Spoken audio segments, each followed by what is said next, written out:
Hello, welcome to The Honest Wargamer. I'm your host, Rob. Welcome to, I don't even know if I should call it a stream streak anymore, another day in the show, and I'm very excited. I've got Chris here. Hello, sir. How are you? Good morning. How you doing? Or afternoon now.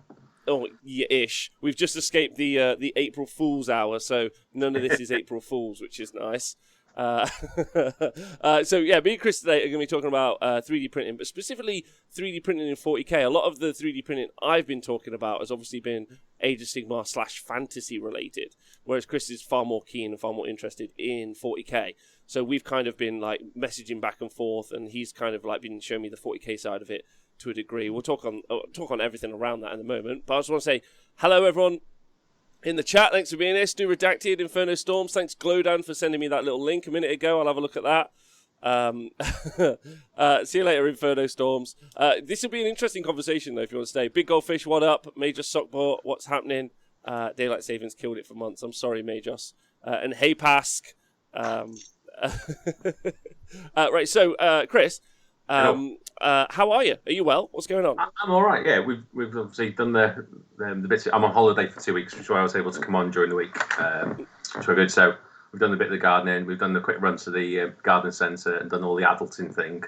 And I get to talk to the good bit about the toy soldier side of things now after that, and then back to gardening afterwards is basically what's going to happen. Okay, nice. Is it sunny there? No, it was better the last 2 days, so it's better for being out in the garden. I am not a sun person, so this is much better for me. A true 3D printer. Yeah. Yeah. Yeah. Okay. Can I just ask some questions before we get into it? Because I think it's always nice for people to know. How long have you been into the hobby? So I started on my 10th birthday, so nearly 29 years now. Okay. Yeah, a significant amount of time. Yeah. Okay. And what's your, like, how do you feel about 9th edition? Like, do you feel it's a good game? Do you feel it's the best it's been? I'm quite lucky, so I'm going to get out of the way, but I managed to squeeze onto the Welsh WTC squad with Mr. Tom Layton and Gaz and the other guys, stuff like that. Mainly by proxy. I've always said that I'm Welsh and still live in Wales. So like the token guy that they had to put on the team because it looks wrong if everyone else lives in England. Yep. So we've done loads of TTS, basically. I was a bit late coming to it. I didn't kind of start until the second lockdown we had in Wales. Yep. And then obviously bought a new PC, kind of got into it properly. So doing 2-3 games a week. So yeah, we're enjoying it. I play Knights as my main thing. So it's just starting to move away from the Knights now because they are not in a good place at WTC level, basically. But I'm kind of happy enough with the rules that I can now go and have a go with other stuff. And go and have a play with some of the other armies that I've not played for years. And move more to the team format, basically. So, and what about 9th edition and like the other armies? Like, which other armies specifically interest you? Would you say? Again, probably because obviously the 3D printing works so well, but anything that's got a tank usually goes quite well. So Guard is a good one at that point. Space Marines kind of works well. Obviously, we should never be taking IP stuff, but some very close proxies on that side of things that really do kind of fit the business. So. I think we'll deep dive into that conversation in a bit because I think that's a really good one. Hey Chris, what's up? MJ Pegasus, thanks for being here. Hey Gitley, nothing doing Knights not being able to do anything on WTC boards. Yeah, that's a question. Gitley brought that up yesterday actually because we were talking about terrain yesterday. I think you caught some of it. How do you feel about Knights playing on WTC boards? Is it that Knights are bad or WTC boards are bad or both? There's a little bit of both, maybe. I think one of the things that we did, so I've not played a single game of Ninth using a big Knight, which in a way is a shame. But because we used, when I got into it, straight into the WTC terrain, the big Knights really do struggle. And again, having come from a background, this is my first year of WTC stuff, and having come from the background of playing around in Warhammer World and smaller indie events, stuff like that, the terrain's obviously a different scale entirely. So the struggles there a little bit of obviously big Knights not being able to move. So we just ran pure armigers, which is great fun. Just put in 14 armigers on the board, just run at your opponent and go from there. So a lot of fun on that side of things. But yeah, obviously, I don't know about fear, but just putting down a big Knight and being able to get leveled in one turn is a significant chunk of your army. Whereas, as Glowdon's saying there, all the low-level stuff, you would expect Knights to just walk straight through it, just to go kind of kicking through the leaves kind of style and get straight there. Okay. And so, do you feel like the boards have been an issue? A little bit, yeah.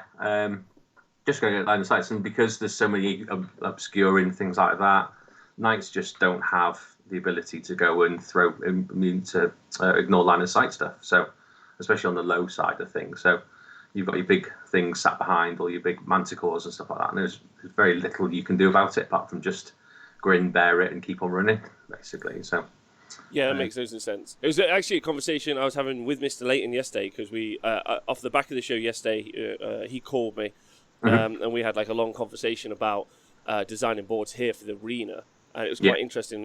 And I know you and I think you know quite well, and the Twitch chat know quite well, based on the conversation, the amount of L's that you need. So we kind of did, so we talked about yesterday designing 4 of our 8 boards are going to be, as opposed to having the 8 standard Ls and then your 4 transition pieces. Normally, so for you guys at home, you have 8 Ls, 4 of which will be like 9.1 inches high, and 4 of which will be 5.1 inches high. So that will take you 8 and create L shapes, and then you have 4 of something else: 4 forests, 4 crates, 4 what are they called? The grates, or 4 grates, right? So it's you have 12 pieces, and you kind of have your 8 standard and your 4 like additional like flavor pieces. So we talked about yesterday about turning the 8 Ls into 8 sets of crates and seeing that what that would do to the game. Just because the files that we're printing out, we want to print out things that look really nice, and we're like, okay, we'll make them, we'll give them the crate keyword sort of thing. We'll make them crates, and we'll see what 4 boards. So there'll be like 4 standard.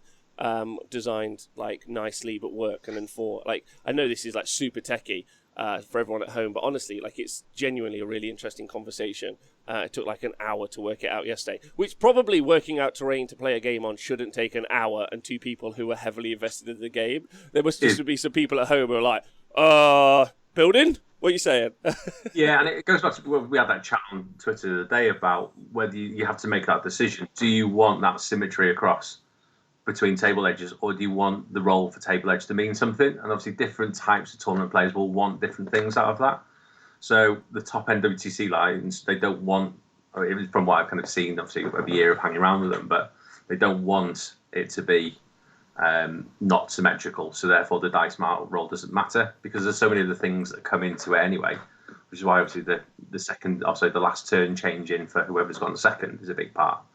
And I think you've got on the flip side of that for the terrain. And there's probably events that you'd run which are maybe a bit more casual, that don't want that symmetry. They want a little bit more, and there may be a little bit more theme to the board, and doing it that sort of way. So as soon as you decide how that event's going to run and you transmit that to your players, then nobody's got any problems, hopefully, and go from there. Agreed. All right, nice.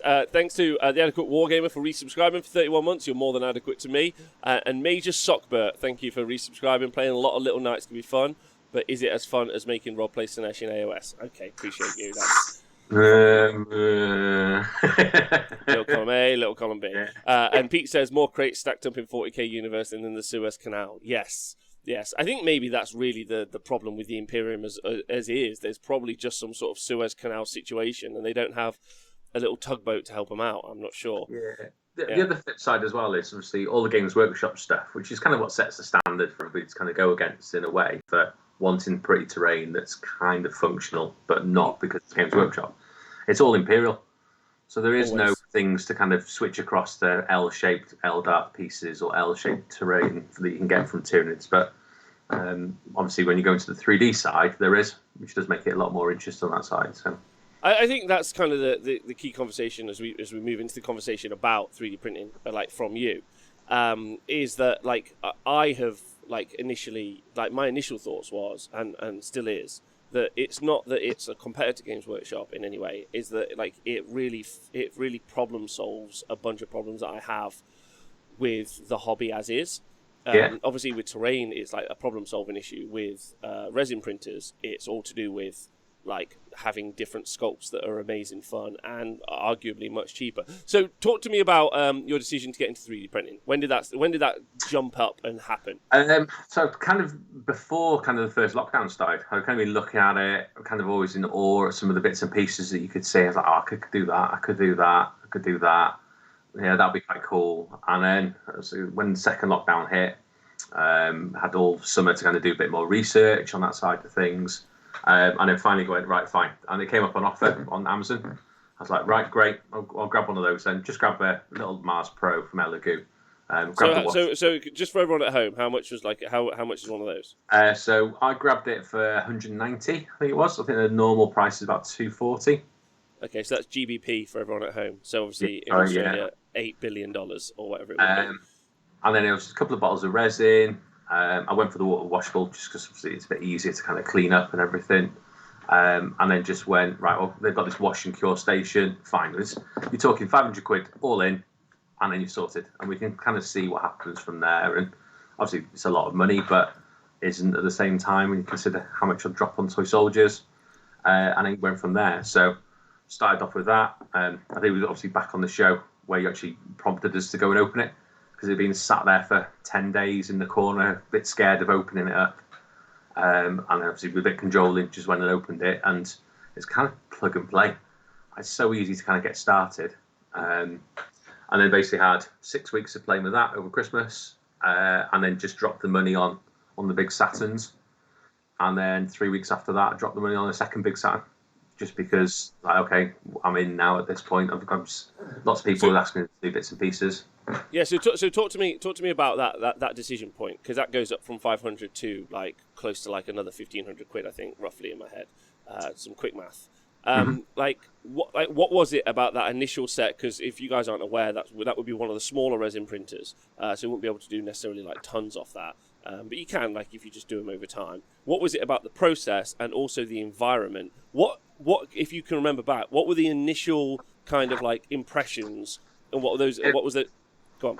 It was the first successful one that came out. So the first couple were a bit like, all right, okay, they're all right. They're very, very like blocky and things like that. And it's just, I'm really into that, just fine tuning, kind of tweak this a little bit, tweak that a little bit, and just kind of see how it hits. And then there was like one or two pieces that came out. These are really good, to the point where they're probably better. Is it ego a little bit, but better than some of the standard Forge World they're putting out.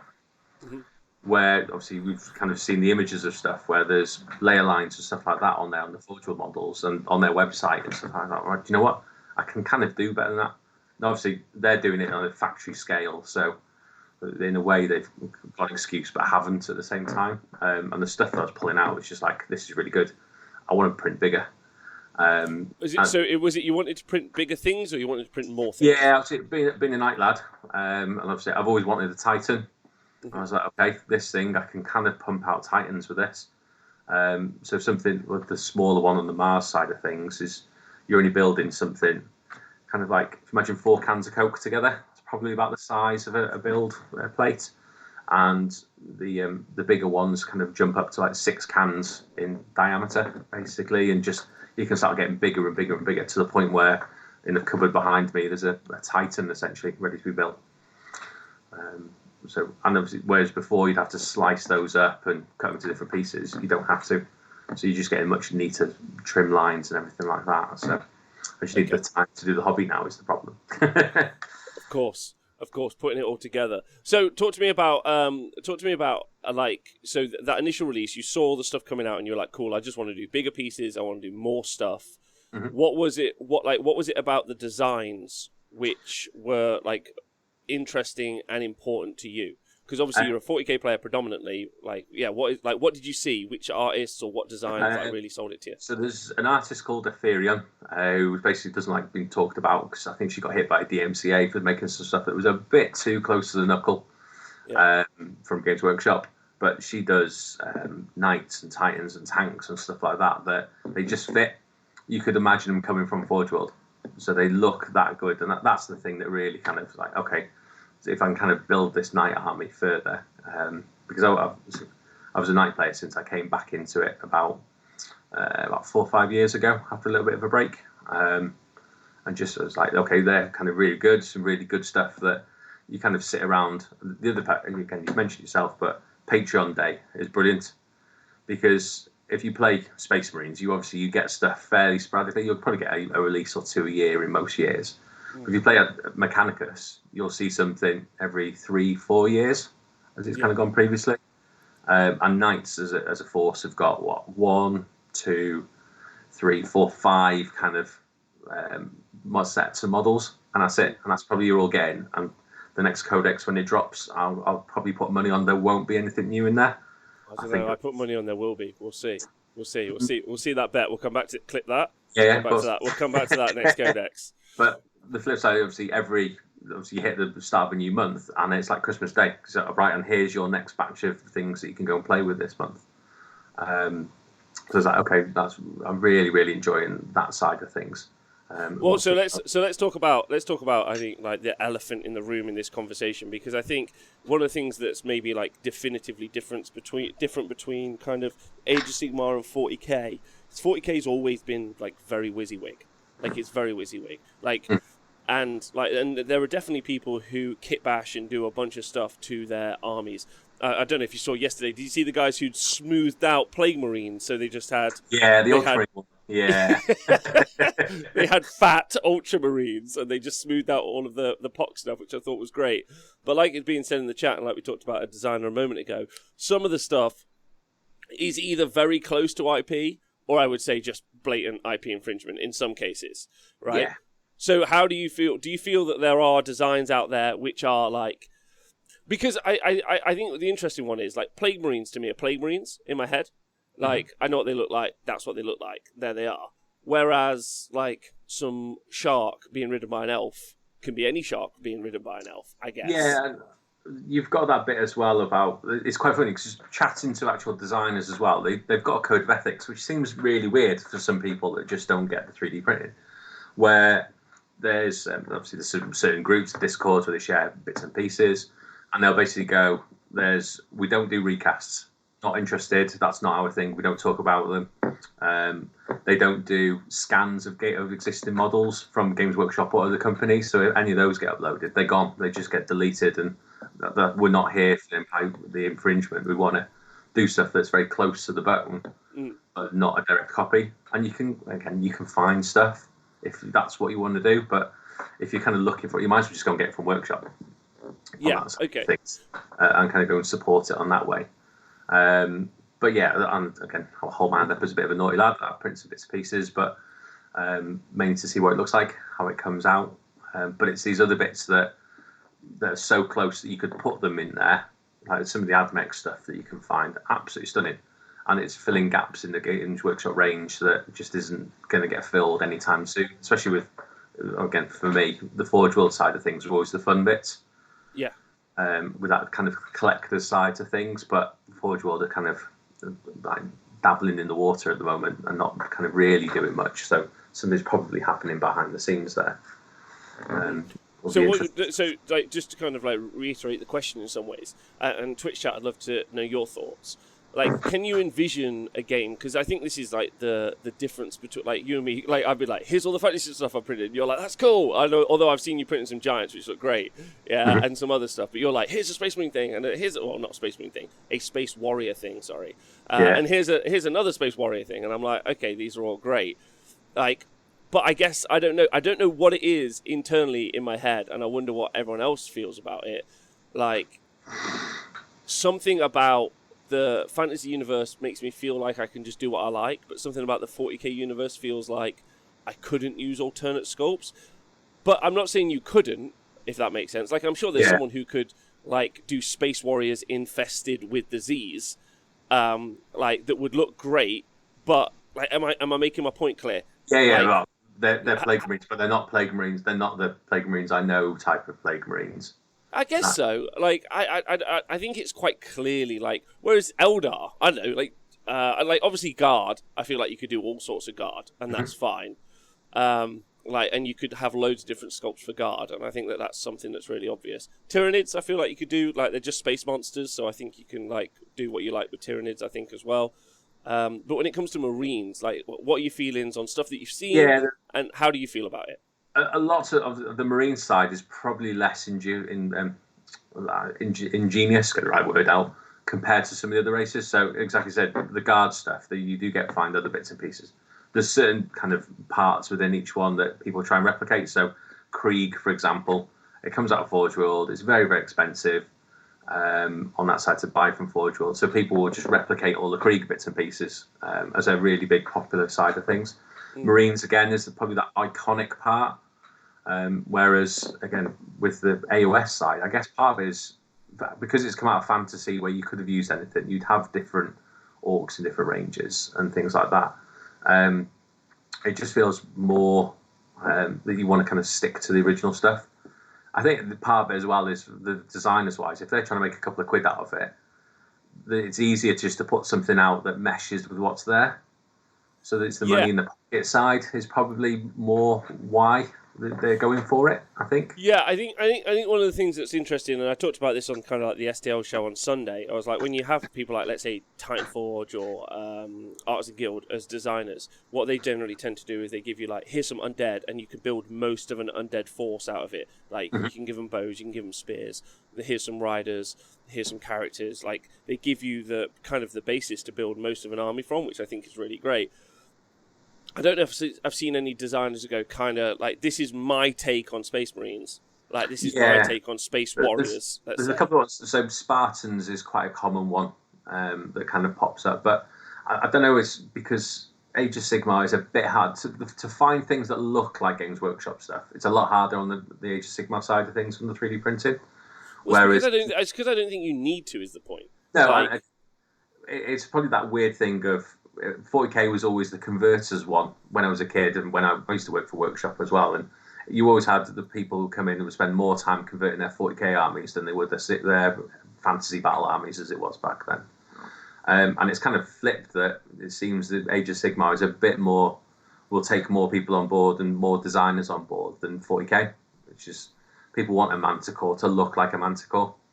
Yeah, and that's my point. And that's kind of the title of the show, and the question really out there is, do you think 3D printing is applicable in the 40k universe, or in what way is it applicable? Is it that it's better 3D printing mainly focusing on like shoulder pads, different helmets, different weapons? Like what do you think the 40k game, like as a gamer and someone who wants to put stuff down on tabletops, but also someone who wants to respect the IP, like how do you feel like is the best way to be a 3D printer in that universe? You kind of got to draw your moral line. It's part of it. Okay, yeah. You can kind of go, right, I'm just going to have 100%, and I could put it on the table, and Games Workshop would not know.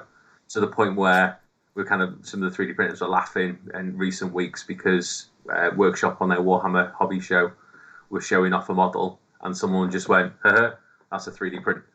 And obviously the guys chatting about it hadn't realised at all. So obviously it's kind of becoming infallible on that side, because people with their calipers, also the calipers are measuring stuff out and can create exact readings. I kind of, the shoulder pads side of things, yeah, great. I've done it myself. I've got a Marine army with like the Mantis Warriors shoulder pads and the helmets and stuff like that I'm working on. But I can fully understand why somebody would want something that looks like a Games Workshop and feels like they're getting it. And again, you'll have some people who feel like, haha, I'm getting something over on the big company, because it's a lot cheaper to do the 3D print. Once you're in, you can create something for a lot less than what Workshop are going to charge you for the same thing. So, well, I mean, there's a great conversation there as well. I think also your question, your point about the moral line, I think is true, because before the kind of like raise, and I do feel like 3D printing in its current form, Matt, as you and I have both started getting into it around the same time, is like still fairly new. Like maybe if you go back 2 years, probably it would have been like the ground floor. But I feel like we're still about there now, with the kind of ecosystem. Oh, go on, after you. The other part as well, I had a conversation with some of the Welsh lads the other day, is how you see the 3D printing kind of as a skill set. So if you go back to Games Workshop when you were younger and you used to go into a workshop and people would have the cabinets there, and you've got these really well converted, because back in the day, if people are new to Games Workshop, you could buy bits. So you can actually mail all the parts from them and say, I'll have this single model, I'll have this single head, and all those bits and pieces. So you have these really well crafted, converted green stuff that models. And they kind of went through a phase when I was working for Workshop that they took that out, and the conversion level started to go down. But the quality of some people with their green stuff skills, for example, started to go up. So they're able to craft to a higher level on that side of things. And you would kind of see this army in the cabinet and go, that's amazing, I could never do that. And then 3D printing's come along, where you've got a similar type of people. They've got really good skills at creating them, but then rather than keeping them for themselves, they'll put it on the internet and go, there you go, all the muggles can have them, and suddenly everybody can have it on that side of things. And some I'm people, definitely a muggle. I want you yeah, to know I'm on the muggle side. I have got no. I've learned how to chop arms off. That is my level at the moment. I don't think I even ever learned that level. Yeah. But people will go, oh, I can print 10 of these out now, or I could have 20 of these, and all these kind of little bits and pieces that, again, Games Workshop is never going to release 1,000 different chapters worth of shoulder pads. It's just never ever going to happen. You've got your big 10, say, give or take, and that's it. Whereas you can, with a system that's on every computer, you can go and go, right, I can put this image onto that. I've got it on the shoulder pad, and suddenly I've got the Honest Wargamer chapter by putting bits and pieces on there. Just realised that that's obviously what I want to make happen. I think there's a like. Thank you for blowing my whole fucking mind. Anyone who wants to do the Honest Wargamer shoulder pads for Marines, please let us know. The thing in the chat, which I think is really good, and I think your point is true as well, because I know that I don't know if you happened to watch. It was a really good video done by Midwinter Minis where he talked about recasting. I don't know if you saw that video. Did you happen to see it?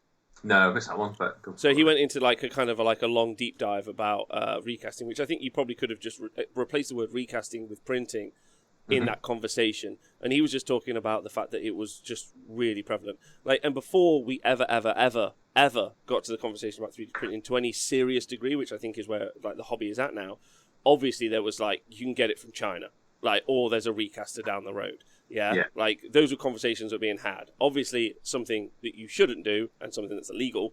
Yeah, however, was something that was occurring everywhere, and like to like a very public degree, like especially at like top level competition, like tournament gaming, like especially America. I felt like there was a lot of people like Australia. They were like, my whole army, like, it's not from this, like, which was I think was was like at the time I was like very anti it, but I think one of the things that I'm seeing in the chat, and I think is true, and it touches on your kind of like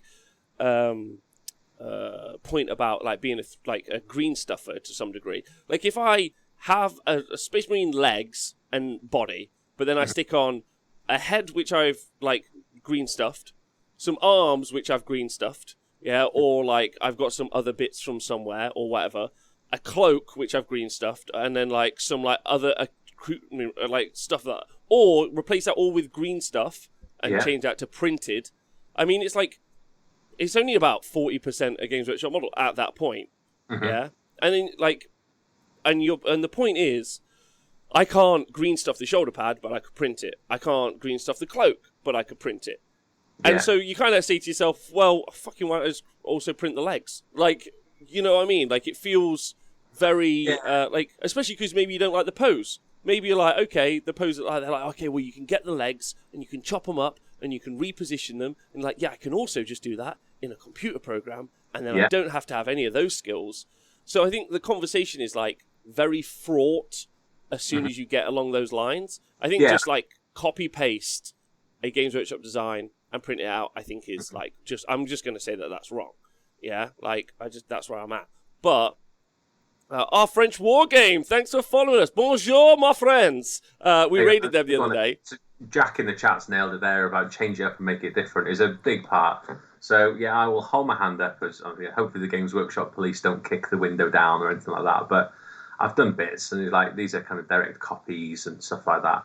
But actually, the interest in general is what's a bit different. So what fits that background, what fits that theme, but without being a complete rip-off. So the homage side of things, I'll go with that. But with the green stuff and skills, it comes back to that. Whereas somebody had the skill before, they would just hoard it to themselves, and they might kind of sculpt you a shoulder pad for to go on a character. But nobody's going to expect someone that's done a shoulder pad in green stuff on the emblems to then reproduce that 100 times for an entire army. Whereas, obviously, if you try and put that on the printer, because it's done digitally, you put it on the printer and you can have 60 shoulder pads printed out in under 90 minutes, which is obviously a hell of a lot quicker than trying to do all the recasting and playing with silicons and all of that side of things, which is just more and more expense on top of what can be an expensive hobby. So, yeah, definitely on there. It's more fun that side, I think. But yeah, I've done bits. I've printed some Space Marines that are much bigger. I saw those. Now that's something that I thought was quite They're interesting. brilliant. Kind of, They're not you for other people. They're purely for me. It's purely for the experience of painting something a bit bigger, new challenges to go with it, and go from that basically. But also like would make some of the designs I've been looking at the minute from like third-party sculptors is so me and Tom were talking about. So I've got some Necron terrain at the minute, and I was going to put some like laser beams between it. yeah, And Tom had this great idea. He was like, "Why don't you make it so there's like a Catan, like in between? It's like being like prisoned." And I was like, "That would be amazing, but it would also cost me like £800 or something to get that many Catans." Right? Yeah, but I was like, I could probably find something that kind of looks like a Catan but isn't a Catan. yeah. Obviously, You can find a space god of some description and obviously scale it up and look appropriate from there. Basically, yeah. Yeah, and then that would look really good. Like, and ultimately, I think, like Bradley's saying, like a lot of it is homage. Like, it's the inability to, like, because if someone built that from I don't know, like what, like bendy straws, whatever those things are, and they use some like plaster Paris or they use some fucking green stuff or whatever, and built it up and sculpted it themselves, no one would have a problem. You'd be like, wow, that's so it's good. absolutely fine. Can you make me one? Whereas on this side of things, it becomes, can you make me one? But I'll do it in the 3D printer and it'll be ready in 24 hours type of thing. Yeah. But some of the stuff I've done as well is like some of the old classics. So I did like Saturnine Terminators that I managed to find online. And Games Workshop hasn't made a Saturnine Terminator since like 1988 or something like that. Yeah. Okay, we'll see how well this looks. But if I hold that up like that. Just forward a bit. No, towards your face. Go for your face. My face. Hold it in front of your face. Whoop. There we go. It's not going to work. No, it worked. It worked. There we go. There you go. You can see it. Nice. There we go. And again, you will. I don't think you'll ever see those from Games Workshop, but them for me, that's kind of the Warhammer from when I started. So it's very much a case of let's kind of print a couple of those out because they're cool on that side, and Nikos will be happy with them. But yeah, it's those little bits and pieces that Games Workshop don't make anymore or never did make. You just saw them in the artwork and all those bits and pieces. That's the enjoyment, I think, for me on that side of things. That makes sense. Oh, thanks to Heavy French Wargame Studio for donating £10 to the show. Oh, no, thank you, merci, mon frère. I don't speak French. I'm like an ignorant English human being, and I apologise profusely for both my culture and my people, of which I have a really good representation, I think. Let me just see what the chat's saying now. So totally okay with shoulder pads, head swaps, etc. to give unique flavour. I don't think Games Workshop are against that, says Maxi Taxi. As it's not taking money away from them, you still buy shoulder pads with the core model. It's a complete rip-off that I have a problem with, which I think is super fair. I think that's I think that's generally the main vibe from everyone, right? Yeah. Like I saw someone do some Emperor's Spears. I think I saw some spears 3D printed out, and someone did like an Emperor's Spears chapter, which is based on the ADB book, right? I don't think they do any spears. Like... No, there was some transfers that came out with one of the books as like a limited edition thing, and that's it. That's all you get in basically, unless you start converting. Which, in the day, is what Games Workshop what you want is they want you to go and buy a box of fish elves to go and take the spears off them and put them onto your Space Marines because it's more money in their pocket. That's what they want, which is understandable because it's a big global business at the end of the day. But obviously, some people are a bit actually maybe not. Well, I mean, go on, after you. No, go on. No, it's fine. Go on. I was just going to say, it brings up a really good point from Zidane, which I'd like to talk about in a moment as well. Andrew Forrest says, quick question for Chris. What is the funniest not a Space Marine Games Workshop name that you've seen for an alternative model or set? I've seen a walking tomb that rages like Captain Kirk in Star Trek. So it's from a certain legion of Space Marines from the Heresy, which is pretty good, to be fair. That's probably the best one as a description, but not a description at the same time. That's a proper in-joke on that side. I've seen deodorant tank as well, which is the old Rogue Trader deodorant tank that was made way back in the day from Rogue Trader. I've seen that one doing the rounds as well. Somebody's actually 3D sculpted it. But the raging like Khan is the best one I've seen. That's the funniest one recently. Yeah, I think one of the, I don't know, like, I think the conversation is so fraught.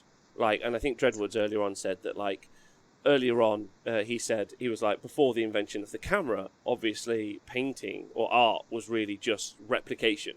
It was just, I can replicate your face. And then they're like, oh, we best do modern art. And it's like, well, probably because, like, you could take a photo, but you could do a painting.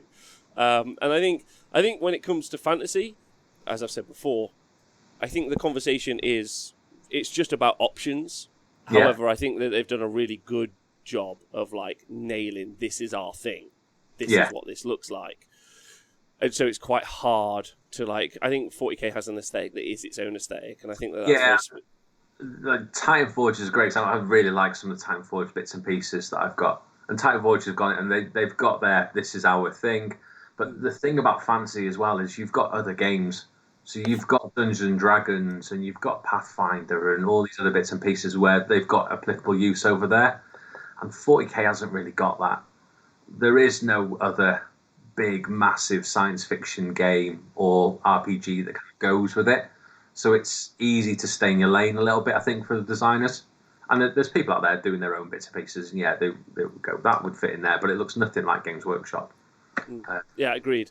Now, but then I guess like if someone was to do like, I don't know, Space Warriors, and if it wasn't like them, but I don't know, I think it's an interesting one. The good conversation that came up in the chat a moment ago is about official events, because I think this is one of these things that we're all going to be experiencing in the next few years. Obviously, no official announcement as us to yet of an official kind of like pro tour.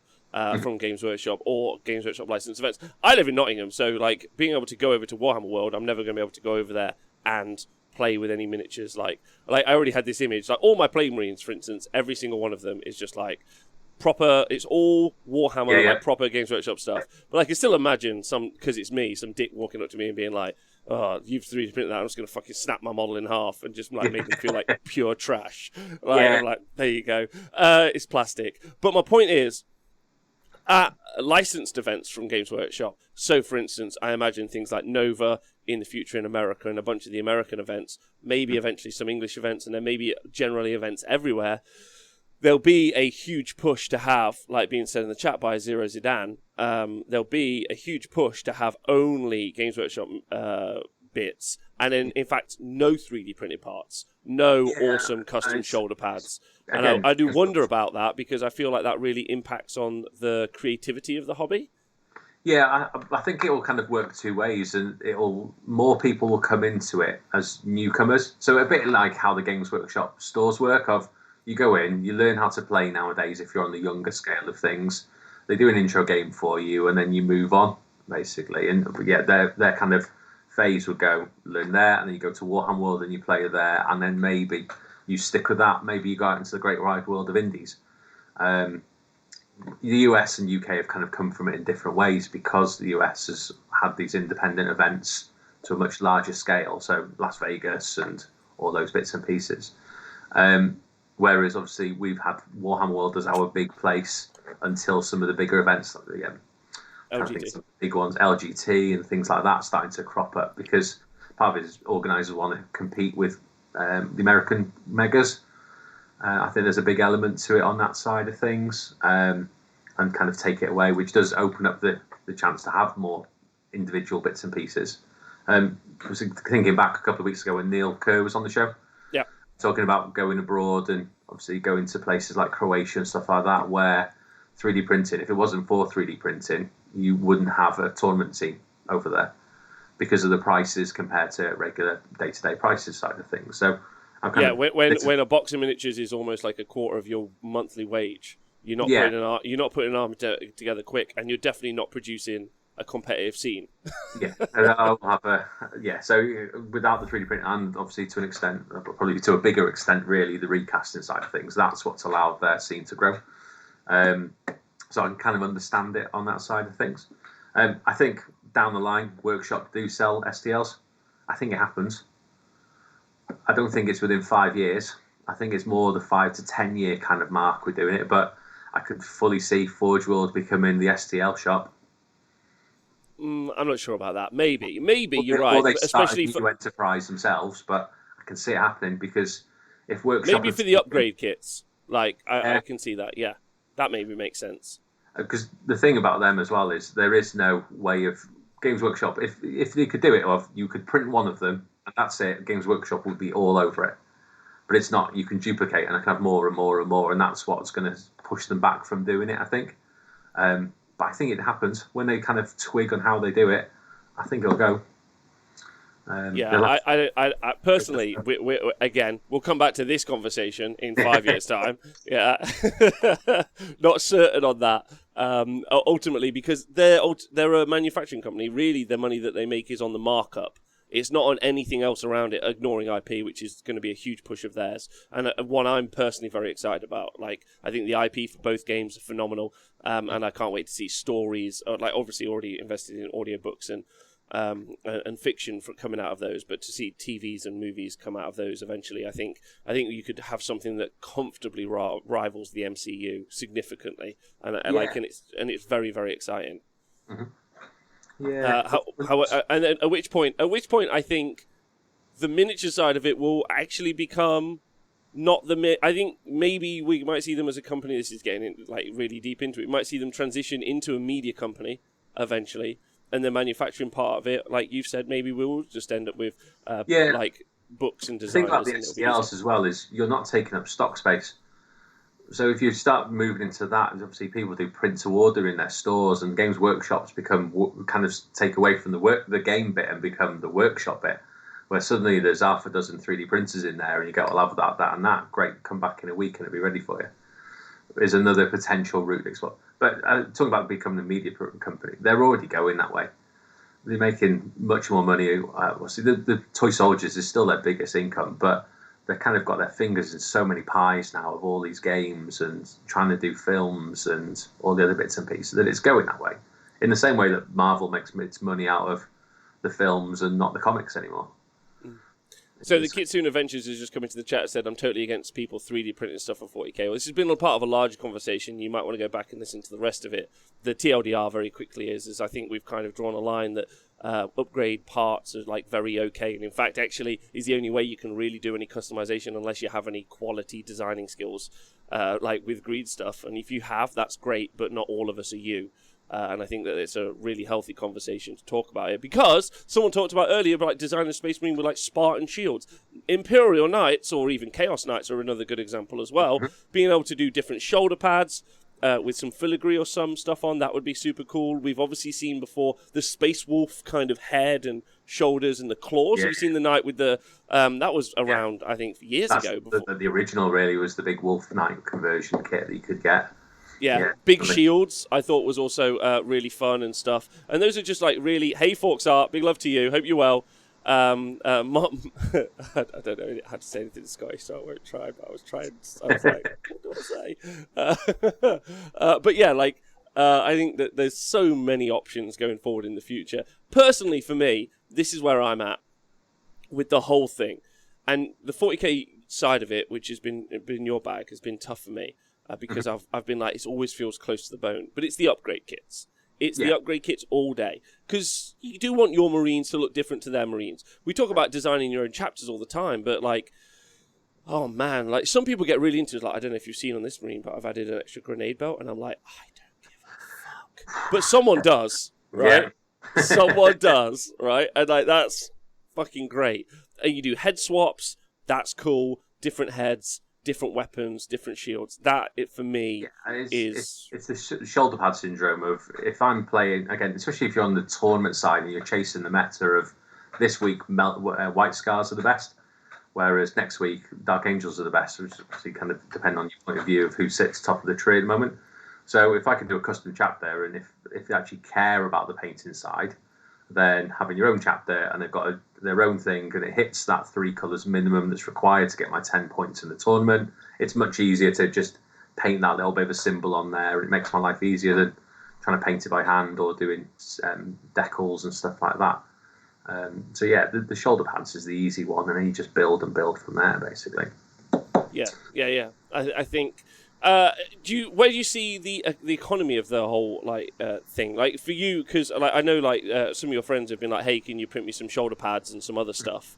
Like, do you think that, like I saw someone put in the chat earlier, do you think that we're gonna? Because I think that this isn't like some flash in the pan. This isn't a fad. This is now just how we do things. Yeah, this is it now. This is going forward. I think definitely. Yeah. For me, as I know someone that sculpts for Games Workshop, it feel about offensive to them. Well, they can be offended. Like, fuck them. The other bit as well. What, they're offended that other people are allowed... Like, my favourite thing about the other 3D designers is not people who rip off Games Workshop, but the other ones, yeah? And there's some lovely people. Like, the work and the effort and the passion and also the creativity... I've just literally last night I got the link to get the turtles from Bite the Bullet. So they're like some cool berserkers who are turtles. And I was like, could I do like 30 corn berserkers that are just turtles? Yeah, like that's where my brain goes. Yeah. And for me, as someone the relationship between us as consumers and the designers is one of they allow us to put our creativity. The Games Workshop designers do the same, yeah, and the company does. And thank you to them for always allowing us to have done this. And now I think it's amazing other people do this. They go, hey guys, here's your imagination, go wild with it. And then you paint your imagination up and you play with your imagination, you make shooting sounds, you're like, pew, pew, pew. Yeah, and it's great. Your imagination is that's why I think the hobby is so good. I try and explain it to people sometimes. I'm like, your imagination has no limits. But it did have limits previously. It did have limits. What was available. Now, there are limits. The limits are almost like... Yeah, and again, the YouTube side of things with guides of how to create stuff kind of plays a part into it. Okay, obviously, you use yourself as an example. Obviously, you left Games Workshop and went and did something because you wanted to go a different route. And obviously, there's probably reasons backstage. You've probably talked about it plenty of times. And then Duncan did the same as well. And Duncan went off to do his thing because he's got his way. Now, again, not that I'm suggesting that they're going to do it, but if to pick a name out that stands out. So Darren Latham was one of their sculptors. Darren Latham decided to walk away and set up a Patreon. He basically would probably earn more than he works for Games Workshop, I would reckon, I guess, quite quickly. Again, maybe it hasn't got that job security that working for Workshop has got, and there's obviously a lot of kudos that comes with working for Games Workshop as well on that side. But also love for the company. Yeah, why would you not want to be in that environment if you found your niche and you're happy and you've got job security and you're set for life? Brilliant. Because it's not like Latham's going to walk away and join Mantic. If he walks away, he's going to do his own thing. Also, can we talk about the fact that like I don't think 3D printing is in any way. I don't think 3D printing is in any way a threat to Games Workshop. I think eventually they have to change their business. I think they have to change their business practices eventually. But I think the company will survive and grow, especially with their push into media. However, people like Mantic, you go look at their website, and you're like, nuh-uh. Like, I'm not buying that hot trash ever again. It's like, and the other way to look at it as well for all these patrons and watching people is it's kind of like free advertising the way for Workshop, but also it's kind of like your traineeship program of going, that person is really good and gets our style and we like that. Well, so one of the things that I do know when I was there, I had a conversation with someone, is they struggle. And actually, I don't know if you're on the Games Workshop store and you have like Games Workshop website now, or wherever it is, the recruitment thing, they always struggle to hire in artists or specifically model designers. And mainly because, and this is very important, mainly because if you're a good 3D designer, you're working for a studio. Like, you're working for some studio somewhere in the world. You kind of skip the workshop layer and you go up a level, Yeah, you go straight up a level, right? You're like, no, I don't want like 18 grand or whatever the fuck you're going to pay me. And now, if you're anyway good at like doing 3D sculpting in any way, you can comfortably set yourself up a Patreon. And like, it doesn't have to be your main source of income, but you could start just being like, here's some cool designs, some stuff I like. And I think there'll be people out there. I think that is the crux, is the relationship between designers and purchasers has got very close, and I think that's actually a real big bonus, because I think like if we all talk about in brackets supporting the artist, and if anyone tries to ever throw that in your face, I think you can just like hammer them back and be like, my relationship is 1-to-1, right? Like I pay them directly, and then they give me product directly. And again, or you go back to the Patreon, they're all using Discord channels, so they post up a work in progress and they can get feedback straight away.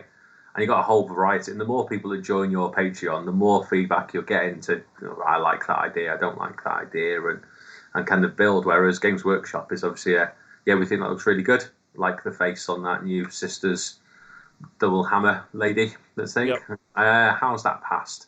And that's like, we'll just put a helmet on that and go from there. So obviously it's a bit more niche maybe on that side compared to more open access on the independent sculpted side of things. Right, so any questions in the chat? Because I know we covered a lot of stuff today, and it isn't stuff we necessarily covered before, but having Chris on, and thank you, Chris, for being on the show, to talk about the 40k side of it, because I do think that there may be some sort of fundamental difference between at least the two. I mean, we haven't even touched on, I could do this show again and just invite someone on from Blood Bowl. The Blood Bowl guy will be like, don't give a fuck, everything's different. I got 18 different teams. And you're like, okay, Blood Bowl guys. they play Halfling ice hockey team. Thank you very much. Like, those guys were playing the game for 20 years without any Games Workshop involvement. They're like, the whole company set up to design other Blood Bowl teams. So like, it's pretty wild that like people get defensive, especially for a corporation. Stop licking boots, you bitches. But like, I'll be quiet about that. I've done myself. I've been on Warhammer TV a couple of times, and obviously I've had my models on there, and it's a lovely kind of pat on the shoulder that you get a bit of kudos for what you're doing and all that side of things. But so my first interaction with you was on Warhammer TV, way back. Nice. With the most line when you'd asked, it's still six is funny, but you'd asked about where's the most exotic place you'd ever played Warhammer, and I replied Middlesbrough, which break on TV, and obviously proper corpse on the channel at that point. Like, right, that's my moment. So if I ever speak to you again properly, that's the one to kind of bring up. But it's nice. I'm 3 for 3 wins on Warhammer TV for tournaments as well. So whether I ever get to go on again after doing something like this and talking about it is an entirely different question. But that doesn't matter. I think the conversation is an upfront and healthy one, right? Mm-hmm. But they okay. Yeah, I wonder if anyone has any questions in the chat before we do head out today, because I do think maybe it's like an over-egged one. Maybe we've talked about it too much in the past like few months, or I have. But I feel like it's like I saw Dana Howe. I don't really like watch much of her stuff, not for any particular reason. I don't really watch any content. I'm an ignorant fuck.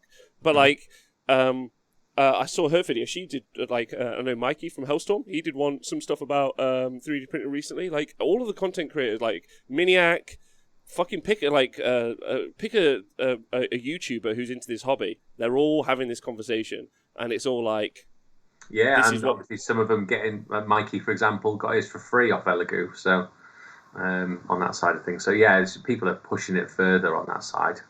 Nikos got very good. So what do they sound like? Obviously, I don't know what your FDMs are like, but my the resin ones that I have, they're pretty much silent. So the resin ones, and you probably can't hear it from here. The only actual sound that my FDM makers make is like, it's a weird noise. It's every like 18 to 24 hours I hear, "Fuck, why have you done this?" I don't know where that comes from. There's a little speaker in there somewhere. Maybe it's me. When they're completely silent, that's obviously something's not working right. It's like a little suction noise, and it's the print actually lifting off the sheet to make it work. But yeah, they're pretty much silent, to be honest. It's just getting used to the smell is the thing. Once you're on that, job's a good one. Basically. Yeah, true. Question from Forks Art says, do you think we will get some female Space Marines in the future? Who knows? But what's nice is a 3D sculptor can just give you some lady Space Marine heads. There are a couple of 3D things out there. The thing with the female Space Marines, loads of my friends, they love the idea, and they'll go and put Sisters Battle heads on there, or alternate heads on there. But the dangers, you have to think, this is coming from being a live role player at the same time. The armor doesn't change. If it's good armor, it doesn't change. So you suddenly don't have boom plate like the Sisters do. So a Space Marine is a Space Marine, and as soon as they put the helmet on, you go, "That's a female Space Marine," and just trigger loads of people straight away. So tempted. So also, Forks Art's doing all of her Marines in pink, and it looks brilliant. I'm all for all of it, right? Like I want like gritty, realistic Horus Heresy style, like true reenactment style, and sometimes I just like fucking stick a brony on the front of it, put which obviously we're like stick a fucking fluffy helmet on and just crack on. Like the whole thing is that it's a game of imagination, like, and I think people lose that a lot of the time. Because because you go back to second edition when I started, and it said in the actual rule book, as long as I remember it properly, these are just a starting point. Go nuts, do what you like. And at some way along the way, people have forgotten that. That's it seems to be a thing. It's so prescribed that this is what Games Workshop say we have to do, and we stick with that basically. But yeah, just go and have a laugh and go. If you want to use this, do that. So one of the people in there, so Namgib, mentioned about the space ponies. I've totally seen those space ponies. They're not for me, but I can understand that for a certain group, they might be brilliant. Space ponies? Yeah, they're Space Marine versions of My Little Pony. Fuck off. Yeah. No, I'm against that. I want to know. I'm open for creativity, but I'm putting like a fucking foot right down. Nope. But if that means that a young girl, because I've got a little boy, so he's 3, so he likes Daddy's robots, and he's going to end up playing Warhammer when he's a bit bigger, right? It's a kind of a given. Now, if I had a daughter, she might not be as quite as interested. Probably will be because there's so much Warhammer in this house. But if the girls like it and they find something to go from there, then brilliant. So again, from experience as a Games Workshop staff member, girls always come in, or ladies come in, and it's always the Tyranid side of things that they liked. There's something about big horrible monsters that they kind of appreciate on that side of things. Okay. But if your daughter wants to start them off with a Space Marine army, fantastic. And if they want to paint it pink, I've got no problem with that at all. Yeah. If they want to do stars on it, they want glitter on it, absolutely fine, because it's more people in the hobby, and that's a good thing at the end of the day. That's all we want, really. To quote yesterday, more people in the hobby means more potential best friends in the future, which is all we really want. Yeah, right. Which is the crux of it. Dan Brooks says my 7-year-old daughter picked Savage Uruks as her first box of models. Fucking brilliant. Hero. Yeah, brilliant. Draken Gaming says if you have a daughter, you start them off with a corn army. Wow, like straight away. Yeah. It's corner knights. You just go play knights, giant swampy robots. You get to stand on things. There you go. Job's good. That's what we want. Lovely. Yeah, like that. All right. Well, Chris, thanks for coming on the show. It's been like a really good conversation. And an ongoing conversation, I think, for lots of you guys out there, guys and girls, sorry. So if you do have any, by guys, I mean everyone, like, it's just a catch-all. Fuck yeah, more pals. Yeah, exactly, Jack Baker. Love you tons. If I about the cheap plug as well, so if anyone wants to follow us on Twitter, I am at Twitter, Tatters1717, and you can see all the nonsense that I throw up on there all the time. And if you've got questions, just ask, because, again, I'm still a novice. I'm still learning stuff. But if people are interested, give us a shout, and I'm happy to help on that side of things. Can't say I'll be right, but I can try. Yeah, so just a quick one from Volzen. I'll put all the links to Chris's Twitter handle in the YouTube comments and in the podcast comments as well for you guys. Volzen says, I've been trying to get my girlfriend to 40k and keep trying to get her interested in Sisters or Tyranids. She did not care, but she finally told me she likes Slanesh Demons and Thousand Suns models. So not what I expected, but I'm excited she wants some models. Lol. See, I think that's one of the things that we miss. Is like, I don't want to get into it too much because, again, I'd normally put my foot in my mouth in this situation, but women are just people who have like, I don't get why some men like the armies that they do. So to assume that a woman would like some woman orientated, like, representation is important, but a female orientated range like is like disrespectful to them as people, because they're just going to like what they like, right? Yeah, again, it's the way we kind of used to do it is work in the Games Workshop is if you just show people and let them choose for themselves. There you go. These are your options. This is what you do. And if you want to mash stuff together and do your own thing, that's absolutely fine. Go for it.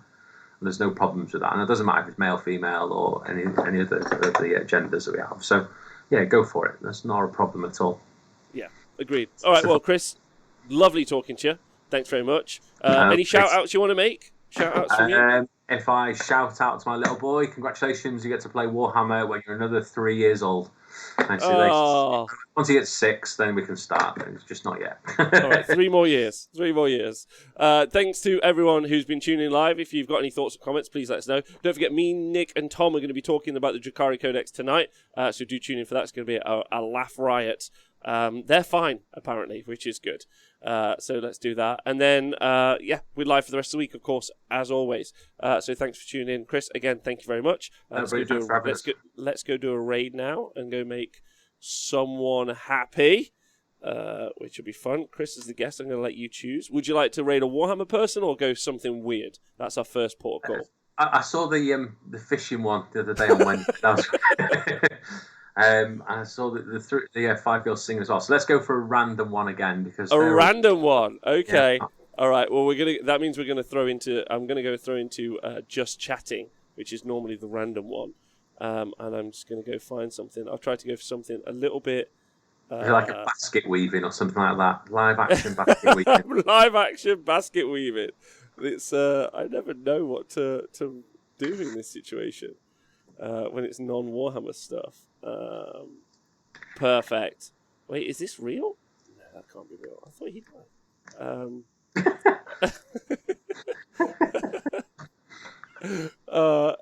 there's a lot of ladies just streaming. I'm just gonna be like straight up about that. Okay, all right. This sounds fun. Let's go do this. I think just raiding anyone doing anything is. Oh, this one is for my friend. Okay, so we are going to raid a German streamer. So if anyone doesn't know anything about, German streamer. So have you found Tristan's hot tub live scene one? Is that what you Right. So we're going to go raid now. Thanks very much, Chris, for tuning in. For coming on the show. Thanks everyone for tuning in. Loads of love, Podcast Bros. Everyone on Patreon. You're all wonderful. Thanks for hanging out. I'll see you guys later. Have a nice day.